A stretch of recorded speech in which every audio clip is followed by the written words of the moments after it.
Assalamu alaikum muhterem milletteşlerimiz. Türlü tübeklerde yaşayışı halkımız tırmışında hem yaşayışında bulgan qaygır vakigalar, yanılıklar bilen tanıştırığımızı devam etemiz. Siz Tatarlar tapşırın qarıysız bugünkü çıkarılışta. Оренбург'da Tatar Milli Medeni Muhtariyeti hesap tuttu. Bir tügerek üstelge oturup, tanışkına, maturgına, derrev kubup, jitekşini bir süzde saylap, işi aldınız. Elmet rayını Bişmunça avluş mekerleri. Hizmet şiyip.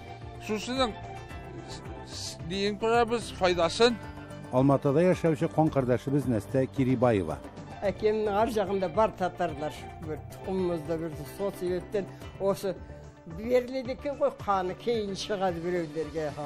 Тімende etno-medeni park bulacak. Шул урынны заповедник deyip ясалга, шундай ниятыбыз безнең бар. И бу урамны пешеходный ясарга. Екатеринбург'un Tatar medeni üzegi şenligi. Biz Екатеринбург'da Tatar tilin iki formada öğrenəbiz. Birinci atna Tatar aralaşu klubun ötkərəbiz.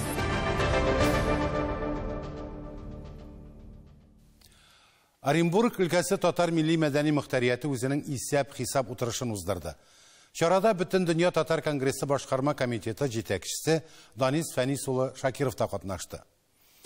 Oturuşta ülkenin 16 rayını hem 3 şehrinden delegatlar kelgen idi. Onlar muhtariyet işçenliğine uğay beye bildiler. Şolayık Orенбурg ülkesi Tatar Milli Medeni Muhtariyeti jetekçisi de saylandı. Anın kim ikenliği hakkında Orенбурg'tan uz haberçilerimiz. Tatar Milli Medeni Muhtariyeti'nin 9. hesap saylау kengashmasi Tatar drama teatrında uzdı. 3 yıl ilik kine. Alegi delegatlar ilka Tatarları reisi etip İldos Davletov'ni saylı. O Orенбург ülkesinin zakonlar çıgaru jıyılışı deputatı. Uzak yıllar davamında muhtariyet a'zası. Kengashma oturuşunda qatnaşkan ülke medeniyet ministri Evgeniy Shevchenko muhtariyet a'zalarına ülke hükümetinin rahmet xatlarını tapşırıdan başladı. Birinci bulup ona İldos Davletov layık buldu.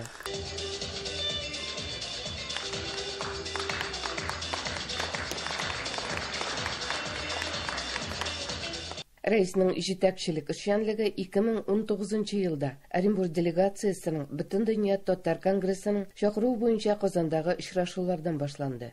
Делегация составында Маргарит Маданiyat, iştimağı yarışmalarda işlerine iştirak kırdı.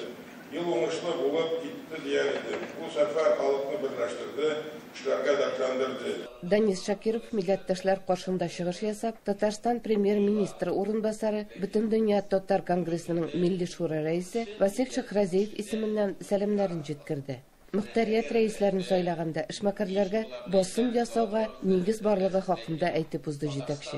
3 yılga elbette saylanılan Tatar Milli Medeni Muhtariyeti reisi İldus Davletov şu bizning 19. asır, 20. asır başlarındaki mağrifetçilerinin, iğaneşelerinin, hariyeçilerinin davamçısı bugünkü günde. Tatar milletine ko'rsatgan ılı hizmetleri için milletteşlerimizga Tatar Kongresi'nin büleklerini tapşırdılar.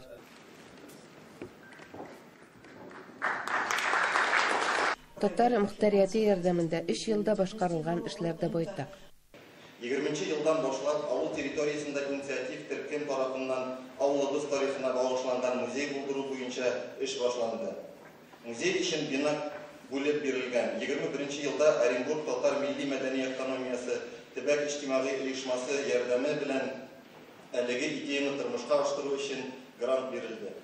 Bugünkü günde 18 rayonda bizim uyuşmamızın filialları var. Bu 18 rayonda diyoruz 540 vatın kızlarının uyuşması bu. Her bir rayonda özümüzün kişiliği olan proyektler var. Bizge gerek Tatar tili okutuşlarına köngül verirge hem okutuşlarının işine orarga, alarının işlerine tilek tuduru, okutuşu bulurga tilek tuduru, asılları bulurga teyiş bizning Tatar milletinde. 3 yılda başkarılgan muhtariyetinin işçenliğine uğay beye verildi. Uğay beyelewinin sebebi de bugünkü günde muhtariyet barlık Orенбург ülkesinin Tatar jetiklerini, Tatar işmalarının bir maydanga toplay aldı. Hem işçenlik elbette bir kengirli, күп кырлы. Яңа мөхтәрият советы бер тавыштан әлеге вазифага кабат моңа кадәр рәис булган Илдус Дәүләтовны сайлады.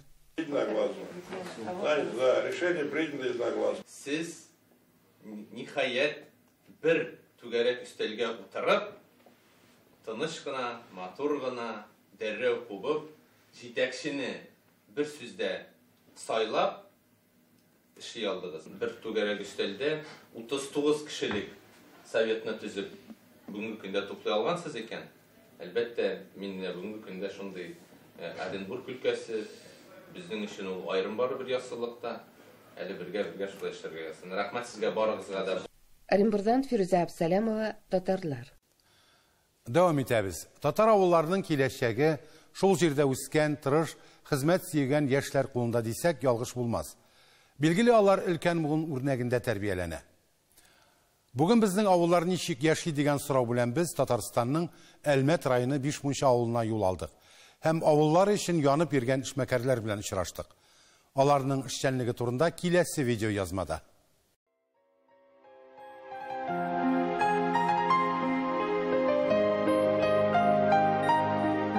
Татар авылларын атлар бизи. Чынлап та, юл буйлап барганда атлар күренсә, күңелгә рәхәт хисләр уяна. Менә Бишмунча авылында нәкъ менә эшмәкәрләр ат тоту белән шөгыльләнәләр. Ничәнче елдан башладыгыз бу эшегезне? 2018 елны башладык. Ни өчен нәкъ менә атлар тотырга алындыгыз? Яшьлектән шушы авылда атлар бар, без вакытында ничектер шуңа кызыксынып теге җай килеп чыкты да инде тота башладык. Бүгенге көндә инде безнең 50 баш биялекләр, калганнары кулын 70 общий баш, 70 баш ат бар. Табыз сатырга да, иткә дә итәбез, кәпчәне итләр белән, кәпчә итеп сатабыз кәпчәне белән. Шу тагын сарыклар тотабыз инде 50 баш. Тоже Корбан бәйрәмнәренә менә киләчәк. Сарыклар сатабыз. Хуҗалык белән киңәшибез шул. Үз җирегез бармы? Җирләр бар. Бүгенге көндә безнең 250 гектар яровой. Анда арпа чәчәбез, будай. Калганнары 500 гектар полный. Калган 250 гектар инде безнең печән җире. Галеткага. Biz әзерлибез, сатып алу дигән әйбер булмады. Булмас дип өметләнеп калабыз, потому что алган икмәкнең саламын атларга, печәнен тоже атларга, как бы сатуга юк, бик сатмыйбыз. Үзенең атларга, сарыкларга, атларга. Үсетергә киләчәктә күбрәк команда. Киләчәк ничектер яхшы якка кайчандыр булса да үзгәрер дип өметләнеп калабыз. Ничә кешегә эш бирәсез?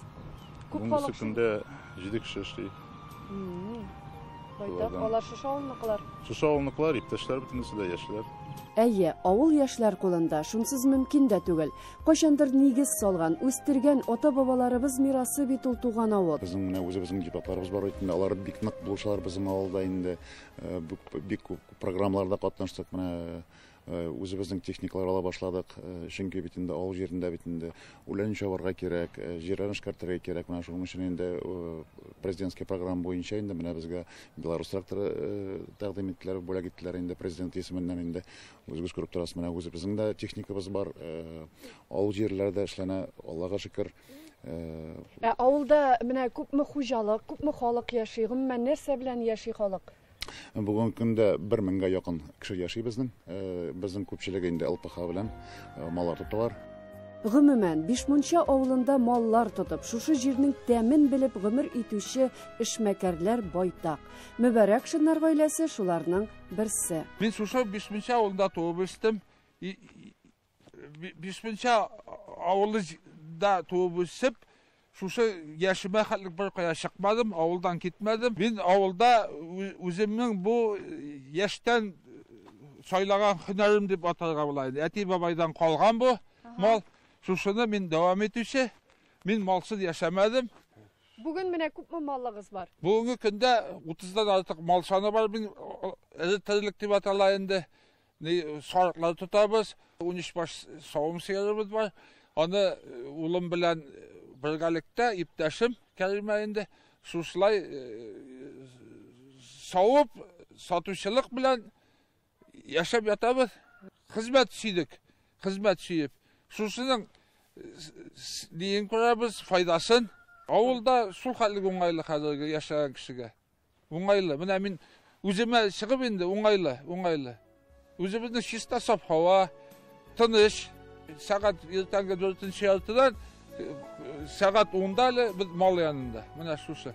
Әйе, үз жерін яратқан, хезмәт сүйген кеше генә авылда яшый ала. Ләйсәнә Сыдырдинова, татарлар, Бишмунча авылы, Әлмәт районы.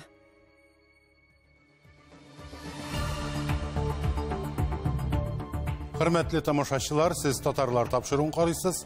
Программабызның икенче өлешендә. Алматыда яшәүче қоңқардашыбыз Нәстә Кирибаева. Әкемнің ар жағында бар татарлар. Ұмымызда бір сол себептен осы беріледекен қой қаны кейін шығады біреулерге. Төмәндә этномәдәни парк булачак. Шул урынны заповедник дип ясалга, шундый ниятебез безнең бар. И бу урамны пешеходный ясарга. Екатеринбургның татар мәдәни үзәге эшчәнлеге. Biz Екатеринбургта татар телен ике формада өйрәнәбез.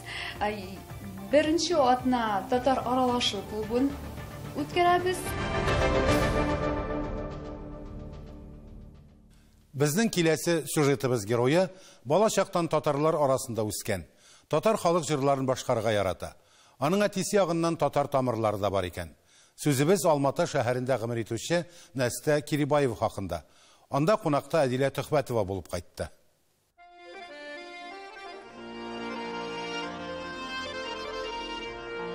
Кирибаева Настя 1939 елның 31 мартында Алматы өлкәсенең Лепсы авылында туа. Пенсияга чыкканчы хисапчы булып эшләгән иде. Калякпер Калиулы ире белән бергә 60 елга якын иңгә иң куеп гомер иттеләр. 3 бала, 7 онык һәм 1 оныкчык тәрбияләп үстергәннәр. Балалар әниләренең татар җырларында үскәннәрен әле дә хәтерлиләр. С детства помню, всегда, когда собирались друзья, родственники, в нашем доме всегда звучала татарская песня. Мама всегда говорила «Жырлаймын, жырлаймын». И всегда рассказывала, что как у нее детство прошло, что в округе было очень много соседей татар и молодежь. Әңгәмә барышында без аның исеменең нәрсә икәнлеге белән кызыксындык. Ул туган вакытта сабыйлар арасында үлүчеләр саны күп иде. Шуңа күрә ата-аналар аларның баласына күз тия дип куркач, аны бер нәрсә дип атыйлар иде. Бер нәрсә, бер Настя. Шулай итеп, ул Настя исеме белән калды. Үзенең балачак һәм яшьлек турында да елмаеп искә ала. Жас күнімде көршіміз татар болды, өте жақсы адамдар болды. Сол кісілерден шақ-шақ жасағанды беләш, жасағанды үйреніп, сондай жақсы тұрдық, балалық шақта. Жиналамыз көршілерді, қазіргі жастар біз сияқты емес, біз жиналған уақыттарда өлеңдер айтады, жырлайды. Үзенең 83 яшендә яшь вакытларында өйрәнгән җырларны әле дә хәтерли. Кил утралык, өстәл өстен толтыралык. Шықса шықсын бишон дейін ойнап күліп отыралық. Тик татар җырына мәхәббәт очраклы түгел, бөтен эш татар канында ди Настя Алибек кызы. Әкемнің ар жағында бар татарлар. Тұқымымызда бірді. Сол себептен осы беріледекен қой қаны кейін шығады біреулерге. Шунысы куанычлы. Татар мәдәниятенә мәхәббәт Настя Алибек кызының оныкларына да тапшырылды. Һәм аның оныгы Эльнара фикеренчә, казах һәм татар мәдәниятләренең мондый үрелеше аларның тормышын рухи яктан бай итә. Я думаю, что корни человека, его происхождение всегда имеет очень большое значение. И говоря о татарских корнях, естественно, я убеждена, что все-таки есть у нас татарская кровь. И сама в детстве вспоминаю, действительно это все выражалось вот в ежедневном в быте, в кухне. Бабушка научила там печь, готовить татарские национальные блюда. Это и бялеш, и чак-чак. И с детства помню, как бабушка всегда на всех праздниках, она очень любила напевать. Это татарская народная песня «Сарман». Sanıdu qaşlar sayri, qaydağa sayri, sarmana boylarını uyağalıyda, sağınamın aytqan sözünüdür. Әдилә Төхбәтова, татарлар, Алматы шәһәре, Казахстан. Төмәндә этномәдәни парк булачак. Шәһәр читендәге татар йортында урнашачак тарихи тыюлык проектын Төмән өлкәсе иҗтимагый палатасы раслаган.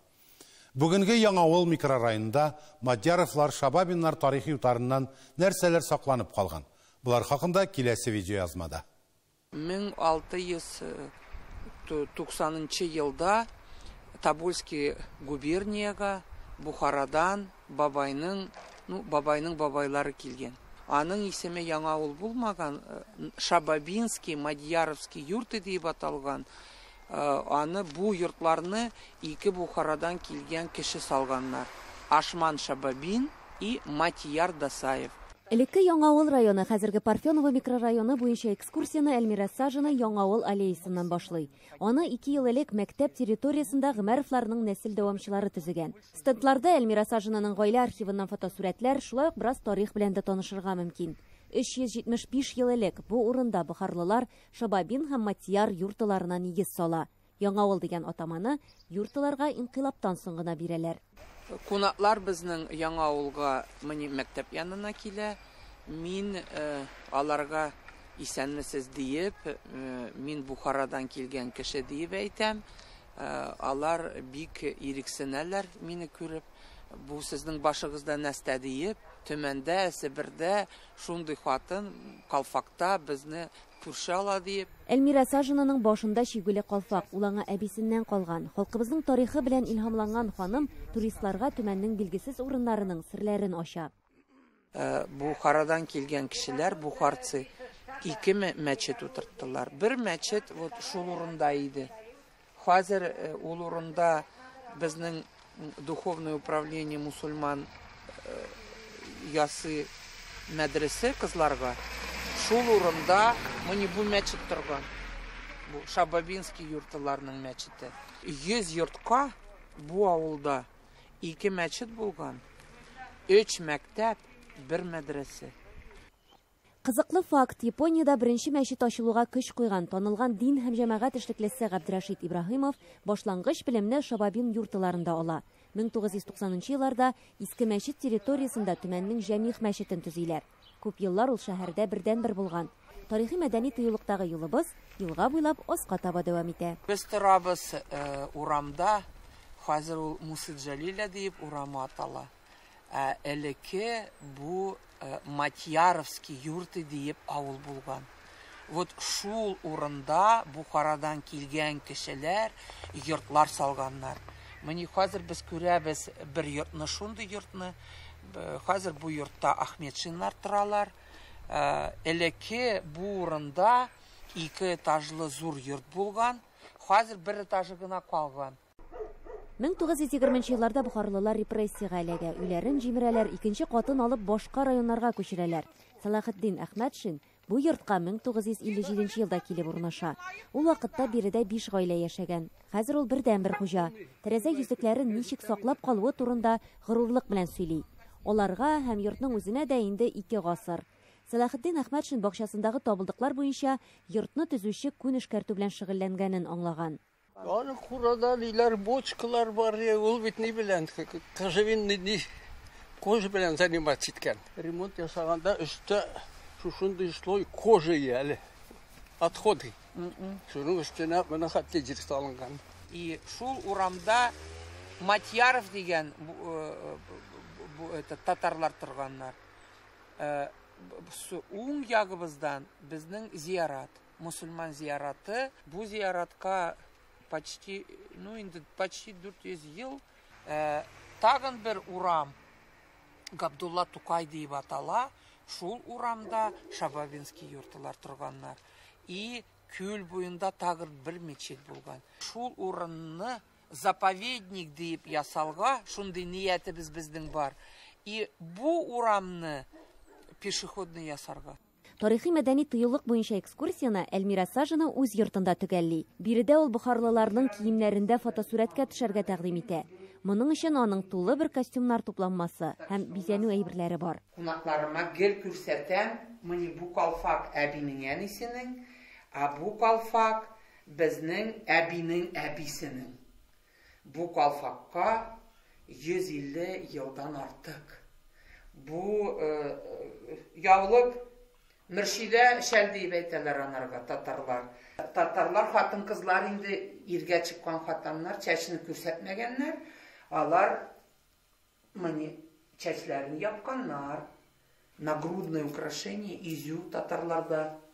Күз тимәсен дип килгәннәр. Яңавыл Бохара татар бистәсе тарихи мәдәни тыюлыгы әлегә проект кына. Әлмираса аның буенча күп туристларны йөртергә, шуңа стәп Яңавыл тарихы аша биредә яшәүчеләрне берләштерергә хыяллана. Быел әлеге проект Төмән өлкәсе социаль проектлары конкурсында җиңүче булды. Эльвира Хөснетдинова, Сафия Хайруллина, Татарлар, Төмән. 2021 елның язында Екатеринбургта тантаналы рәвештә татар мәдәни үзәге ачылган иде. Бу күптән көтелгән вакыйга җирле хәйриячеләр ярдәм белән башкарылды. Екатеринбургта яшәүче татарларның 100 квадрат метрлык яңа йорты шәһәрнең үзәге саналган Тимер-Юл районында урнашкан. Татар үзәгенең хуҗасы Свердловск өлкәсе татар милли мәдәни мөхтәрияте. Һәм мөхтәрият әлеге үзәкнең ишекләре теләге булган һәр кем өчен ачык дип белдерде, бигрәк тә яшьләр өчен. Мондаларга татар телен өйрәнү, милли мәдәният һәм халкыбыз гырыф-гадәтләре белән танышу өчен бөтен мөмкинлекләр дә бар. Алга куйган максатлар тормышка аштымы? Алдагы язманы карыйк. Беренче карашка Екатеринбургның татар үзәге зур түгел, тик үз эченә шактый күп милли мәдәни учакны сыйдыра. Ул да булса, милли бәйрәмне уздыручы оешма, татар тел дәресләрен үткәрер өчен бүлмә, күргәзмәләр өчен дә аерым почмак табылган. Үзәкне төзегән вакытта ук җитәкчеләр әлеге бина милләттәшләребезнең генә түгел, башка халыкларны да үзенә җәлеп итәчәк дигән өмет белән йөрделәр. Туган тел әлбәттә тарта. Үзебезнең теге милли атмосфера ул монда гына. Шундый бәләкәй авылдыр, татар авыл кебек. Вот күңел җырлый. Монда иптәшләр, монда дуслар, бик яхшы без монда аралашабыз, сөйләшәбез. Миңа бик ошый. Әлеге үзәктә татар фильмнарында еш күрсәтәләр. Бөтен дөнья татар конгрессы үзәккә йөрүче яшьләргә видео аша аралашу һәм онлайн конференциялар үткәрү өчен җиһазлар бүләк иткән. Форсат барлыкка килүгә үзәктә очрашулар, кул эшләре һәм татар сөйләм телен үстерү түгәрәкләре эшли. Без Екатеринбургта татар телен 2 формада өйрәнәбез. Беренче атна татар аралашу клубын үткәрәбез. Анда инде укыйбыз, дәресләр формасында, лекциялар формасында үтә. Икенче атнаны инде татар коммуникатив уеннар формасында үткәрәбез инде. Чөнки безнеңчә шундый методларны куллансак, татар телен тизрәк өйрәнерләр дип уйлыйбыз яшьләрне. Бүген үзәкнең директоры булып Яшен Свердлов җәмгыяте оешмасы рәисе Ринат Каштанов эшли. Аның сүзләренчә, хәзерге вакытта алар тегү җиһазларын алу өчен грант оту идеясе белән янып йөри. Одно из направлений у нас это проект Ханбике, где мы начали восстанавливать татарские старые ремесла. У нас большая есть цель, это самим шить национальные костюмы уральских татар, казанских татар, быть чтобы независимыми и показывать свой народ в татарской одежде, может быть даже и в современном стиле. Быел җәй көне активистлар Урал яшьләре форумын уздырырга ниятлиләр. Тиздән үзәк бөтен көченә эшли башлаячак. Инсаф Абдулла, Альфия Габдушева, Татарлар, Екатеринбург. Бүгенге менә шулар, хөрмәтле тамашачыларыбыз. Татарлар тапшыру һәр вакыт сезнең белән элемтәдә. Без сәяхәтләр кылабыз. Алда әле күп ачылмаган төбәкләр һәм шәхесләр бар. Татар булуыбыз белән горурланып яшик. Сау булыгыз.